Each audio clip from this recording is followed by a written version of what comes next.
Introducing to the channel our new Beechcraft Bonanza. What's going on, guys? Welcome back to the channel and welcome to a video that I know you didn't see coming, nor did we see coming. This is insane, absolutely out of the blue, but we have a lot to catch you guys up on. We got some juicy stuff at the end, don't worry, but don't skip fast forward to that. Hey, you gotta watch these first few minutes to understand this deal and how in the world we just bought a Bonanza. Yeah, Owen's been rubbing off on us. We met with Matt Guthmiller, and that's been rubbing off on us because we ended up with a Bonanza. Where do we even start? Like, this is so out of left field. Like, you guys know about the SR20. We were pondering the idea of selling that to be upgrading to an SR22, right? So we've been hot on the market of SR22s. We've been on top of every one. We've gone and flown out to see some of them. Trying to find like our dream SR22. But haven't quite found it yet. So while we got this cash building up to be put toward a 22, what do? I start browsing other planes. First, you just kind of told me about the idea about, hey, this Bonanza looks like a really sweet deal. We really don't know exactly what we're getting into. We have never seen the plane. We ended up with buying this plane, sight unseen. What could go wrong? Yeah. Sight unseen, what could go wrong? It's not like it's gonna be another Cirrus with another engine needed. Yeah. We rolled the dice again because the first one, it kind of worked out with the Cirrus. Luckily the market moved up. We'll end up turning a profit on that plane. So we said, you know what? Let's do it again. So I found this deal. It hasn't flown for a little while.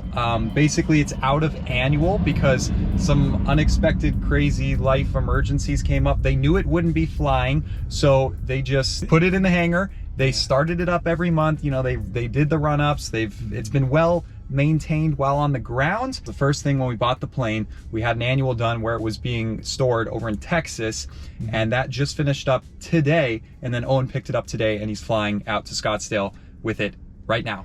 All right, guys, reporting live. Here she is. This is the new JR Aviation F33 Bonanza. This thing's a beauty. Turbo tip tanks, and I'm on my way back to Scottsdale. Bring this baby home. Just finished an annual inspection. Not bad. Time to get this baby home. Let's hit the road. Out she goes.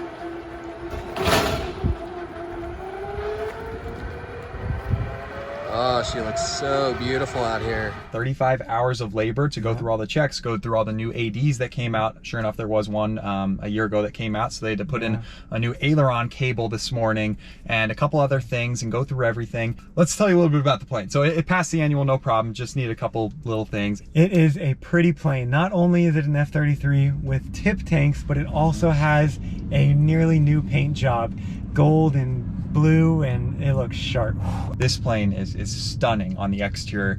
Interior, it's the original, just Beechcraft 70s colorways and stuff. So we're thinking about, you know, already mods already. We haven't even seen the plane, and we're thinking, okay, how can we like do up this interior? It already has pretty good avionics. We'll show you all this when the plane arrives at our hangar here. 3-blade prop, fast prop. So this thing is fast. I mean, fast. We thought the Cirruses were fast at 140, 150, 160, 170 knots. This will do well over 170 with its eyes closed, and close to 200 knots actually. Yeah, and these planes just have quite the following, probably for good reason. Owen loves them, and he's probably really enjoying his flight here. So can't wait to hear what he thinks about the plane. All right, y'all, here we go. Next stop's gonna be Scottsdale, Arizona. It'll be a bumpy 3.5 hours, but we're gonna do it. All right, y'all, I'm airborne. She's running great. Doing a couple orbits over the airport here before headed west. Next stop's going to be Scottsdale, 3.5 hours. Albuquerque Bonanza 41040 is level 10-5.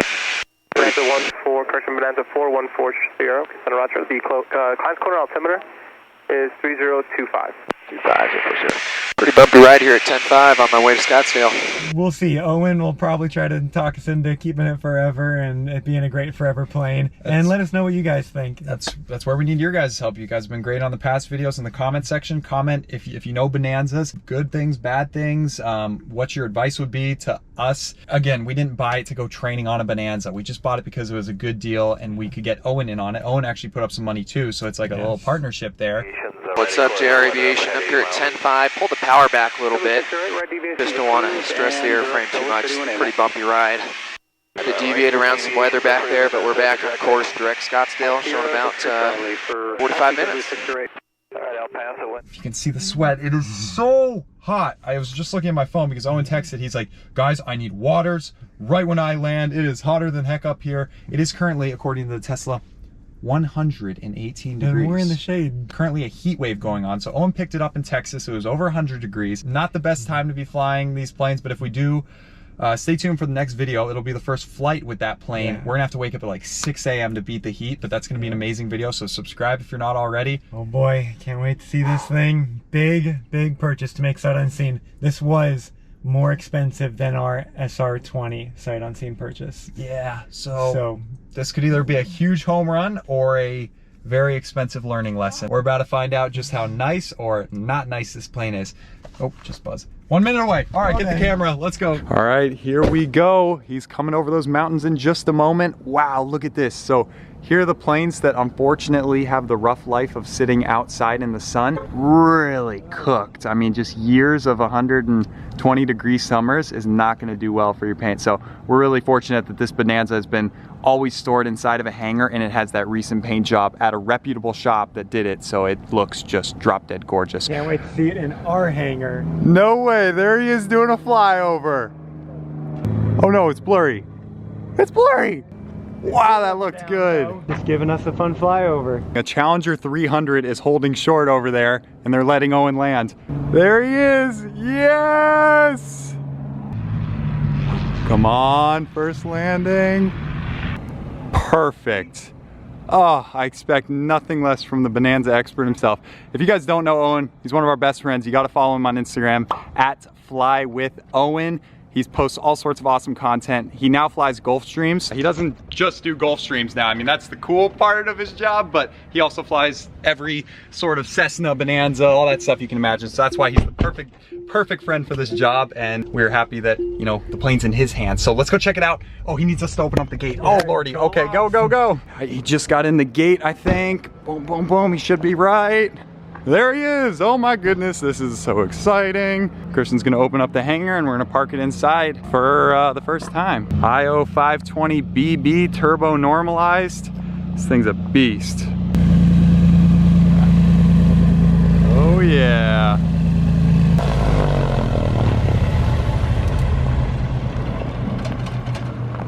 Dude. Boom. Dude. We scored. We hit the freaking jackpot. We did? This thing is sweet. All right, see, that's what we were wondering. JR Garage does it again. Christian, get the water bottle. Come on, we gotta service our pilot. Oh my gosh, thank you. What's up, Christian? Wow, first impressions. Dude, this thing is sweet. I mean, look at the paint.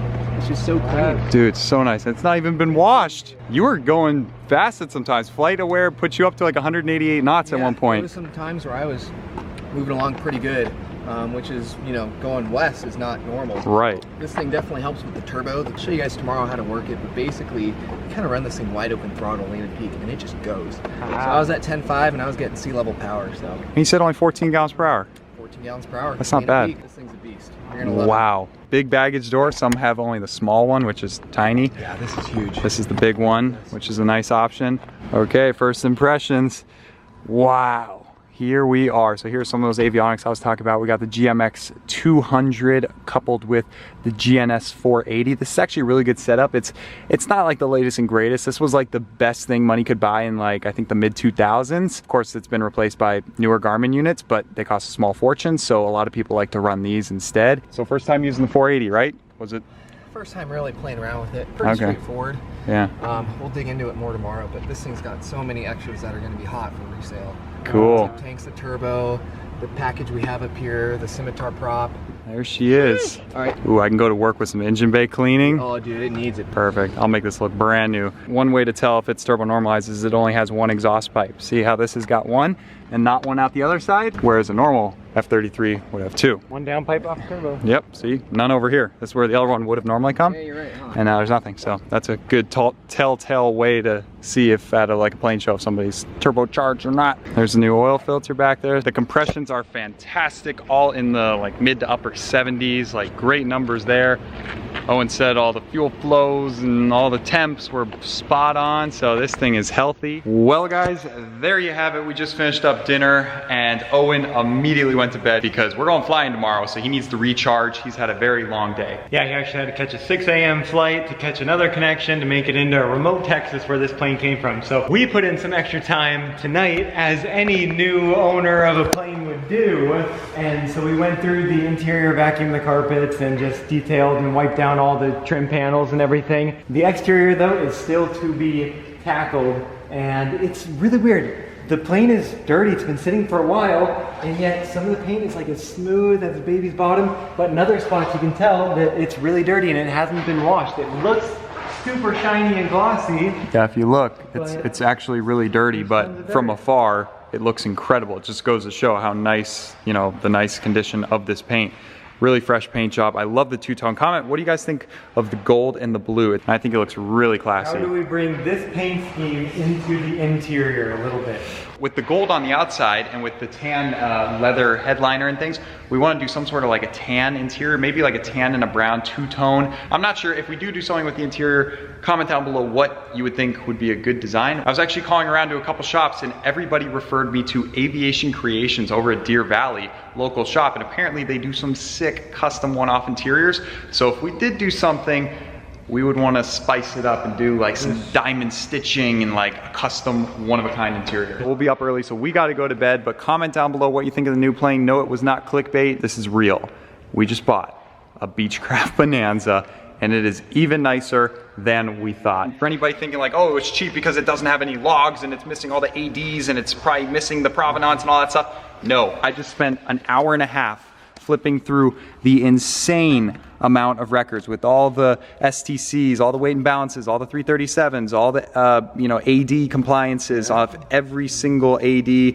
It's in there, it's up to date with the fresh annual, of course, all that done. Oh, and by the way, when we were flipping around all of the items in the back, they said, hey, there's a lot of like good stuff in the back. I'd go through it. Window shades, I mean, that's nice. That's a nice little plus. But get this, in addition to the small things, there was this like Garmin, I think portable a GPS 696 or something, and the GPS Garmin, I'm not sure what exactly that is. Check this out. I'm like, what is this? I think it's a scuba diving tank. Yeah, guys, look at this. Check this out. The portable oxygen tank was left in here with 4-place oxygen. Yeah. So if you ever want to fly to the Caribbean or somewhere with good scuba diving, just take this with you, and you don't have to rent a tank when you go. Very funny, Christian. More like when we're up at 20,000 feet, thanks to this turbo, we'll have some nice oxygen to be sucking on. So this will come in handy. The Osborne Tip Tanks. These are 20 gallons each. They, I believe, increase the gross weight by 200 pounds is the STC. So you not only gain fuel capacity, but you gain gross weight increase to be able to put more fuel in or more bodies or bags, whatever you want. Kind of funky how that works to add weight and then add gas inside of that and get even more useful load. Interesting, but glad it works out that way. Some reason, maybe the weight distribution, or like somebody was saying, the vortices that, I don't know, somebody can explain why adding tip tanks adds to the useful load. We can carry full fuel, 120 gallons. 120 gallons, that's crazy. We have like 54 gallons in the SR20, so 120 gallons. So anytime we stop by a place with cheap gas, you know we're filling it up. That's where we're going tomorrow. We're going to Buckeye because it has $4 gas, whereas here it's $8.50. Anyway, one last look at the interior. You'll be seeing all of this in action tomorrow morning. Feels kind of weird standing on top of the plane in the garage. The ceiling's right there. I can almost touch it, but thank you guys for watching this video. I hope you enjoyed it as much as we did. This thing will be a fun thing to have on the channel for who knows how long. We may flip it, we may hold on to it, we may train in it, probably not a good idea, but we will have a lot of good fun in it. And thanks to Owen for bringing it out. You'll see a lot of him on the channel tomorrow. Keep it, sell it, flip it, comment down below, let us know what you think. All right, so long, good night. See you guys in the next one. Oh my gosh, almost tripped. All right, bye. Feels right.